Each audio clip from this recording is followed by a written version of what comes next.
Mga maro. Manaykon sa dayko diri sa simbahan. Kay kasagaran man gud manaygon. Dili manaygon sa simbahan kay wala daw ikahulog. Ako manaygon ko. Kay bisan pa og daghan kay kag bahandi diri sa kalibutan. Ikaw ang pinakakwartahan kay daghan kag bulawan. Daw isa ra na kapudyot sa balas kung itandi sa bahandi sa langit.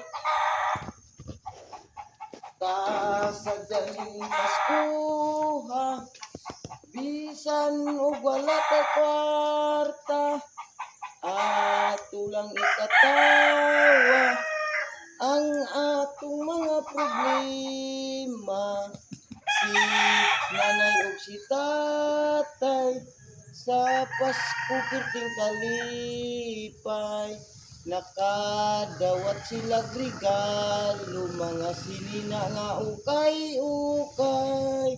Sa ulo bunta ang Pasko, adlaw na tawhan sa atong Ginoo. Thank you for watching.